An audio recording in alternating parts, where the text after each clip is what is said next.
அன்பான சகோதர சகோதரிகளே, தேவ பிள்ளைகளே, கிறிஸ்துவின் மனவாட்டிகளே, உங்கள் அனைவருக்கும் நம்ம ஆண்டவராக இயேசு கிறிஸ்துவுடைய கிருபையும் சமாதானமும் நம்மில் என்றும் உண்டாயிருப்பதாக. ஆமீன்.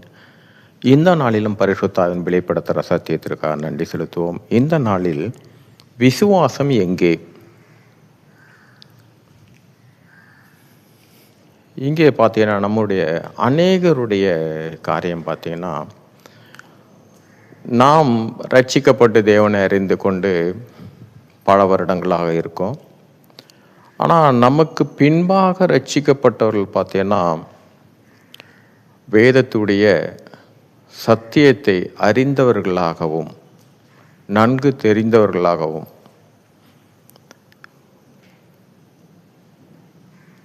அவர்களை நாம் காணும் பொழுது நமக்கு மனசுக்குள்ள ஒரு எண்ணங்கள் வரும். நம்ம ரட்சிக்கப்பட்டு எத்தனையோ வருஷம் ஆச்சு, ஆனால் இவங்க இப்போ தான் வந்தாங்க, இவங்களுக்கு எப்படி இந்த மாதிரி வேத வார்த்தையெல்லாம் தெரியுது? இதில் நமக்கு ஒரு வருத்தமும் இருக்கும். நம்மை நாமே ஒரு சமாதானப்படுத்தி கொள்வோம். எப்படின்னா, அது அவங்க ஆண்டவர் அவங்களுக்கு ஒன்று தனியாக கொடுத்துருப்பாரு, ஸ்பெஷலாக கொடுத்துருப்பாரு, அந்த ஞானத்தை கொடுத்துருப்பாரு. அப்படி ஒரு நாளும் தேவன் ஒருவருக்காகவும் பட்சபாதம் இல்லாதவர். கேட்கிறவன் பெற்றுக்கொள்கிறான் என்றால் அது இன்னார் தான் கேட்கணும். வேதத்தை அறிந்தவர்கள் அப்படியாகலாம் ஒன்றும் இல்லை. அந்த விசுவாசத்தோடு கேட்கிறவர்கள் பெற்றுக்கொள்வார்கள். இங்கே எதனால் நமக்கு அது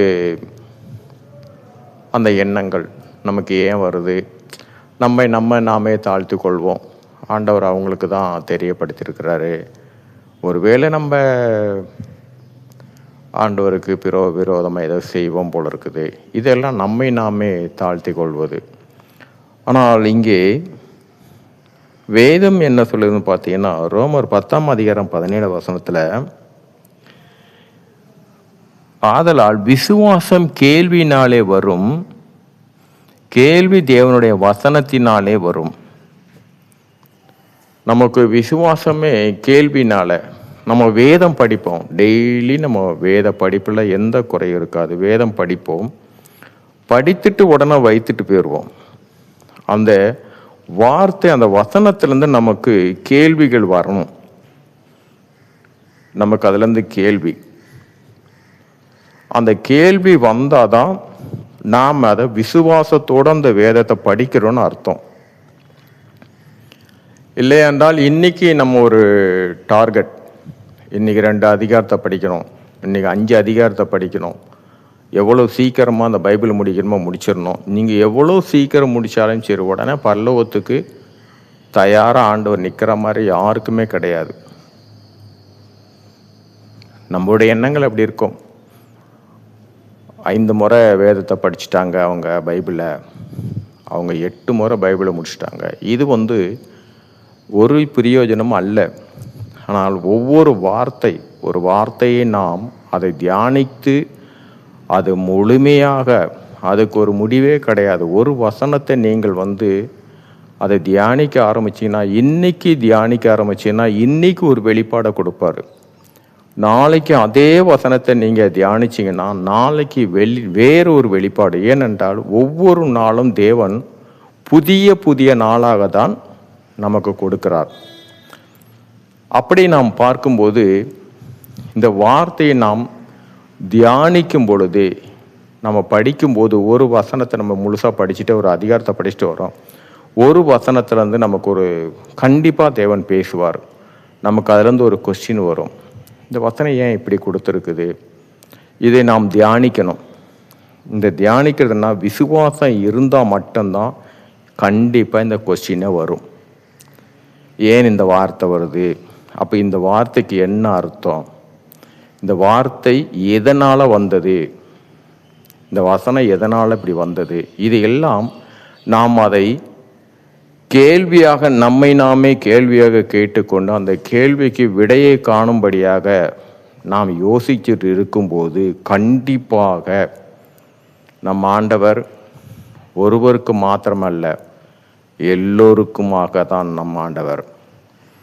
நீங்கள் அந்த கேள்விக்காக நீங்கள் மனசுக்குள்ளே அதை குறித்து நீங்கள் சிந்திக்கும்போது கண்டிப்பாக வெளிப்படுத்துவார். ஏன்னா ஒவ்வொரு வசனத்துக்குள்ள வார்த்தை அர்த்தங்களும் இது பரலோகத்திலிருந்து வருகிற வெளிப்பாடு. ஒவ்வொருவருக்கு ஒவ்வொரு வெளிப்பாடு நம்மளோட விசுவாசத்தின் அளவின்படி ஒவ்வொருவருக்காக வெளிப்படும். அதனால் இந்த வார்த்தையில் பார்த்தீங்கன்னா நமக்கு வேதம் வாசிக்கும்போது அந்த வசனத்தில் எந்த வசனம்னாலும் முதலாவது அதை படிக்கிற நம்மளே அதை கேள்வி கேட்கணும். ஏன் இந்த வார்த்தை இப்படி வந்தது? இப்படி நாம் அனுதினமும் ஒவ்வொரு வார்த்தையும் நம்ம ஒரு அதிகாரங்களை படிக்கும்போது எத்தனை வசனங்கள் நமக்கு சந்தேகத்தில் வருதோ அதையெல்லாம் குறிப்பெடுத்து வச்சுக்குங்க. ஒரு அதிகாரத்தில் 2 வரும் 3 வரும், அதை உடனே ஒரு பேப்பரில் குறிப்பெடுத்து வச்சுங்க. அதை குறித்து சிந்திச்சுக்கிட்டே இருங்க. கண்டிப்பாக ஏன்னா வெளிப்படுத்துவார். ஏன் சொல்லியிருக்காருன்னா, கிறிஸ்துவே உங்களுக்கு போதகராய் இருக்கிறார். அந்த நம் ஆண்டவரை இயேசு கிறிஸ்து அவரே நமக்கு போதகராக இருக்கார். அவர் தான் சொல்லி கொடுப்பார். அந்த சத்தியத்தில் நீங்கள் அறிந்து கொள்ளும்போது அது வேறு லெவலாக இருக்கும். அப்படி தான் நாம் வளர்ச்சி வார்த்தையில் வளரக்கூடிய காரியம் இதுதான். சரி, இந்த நாளுக்கும் நம் பரிசுத்த ஆவியின் வெளிப்படுத்துகிற சத்தியத்திற்காக நன்றி செலுத்துவோம். இந்த காரியத்தின் மூலம் எல்லாவற்றிலும் மூவரிலும் ஒருவராக இருக்கிற தேவனே, உம்முடைய நாமம் ஒன்றுக்கே மகிமை உண்டாவதாக. ஆமென்.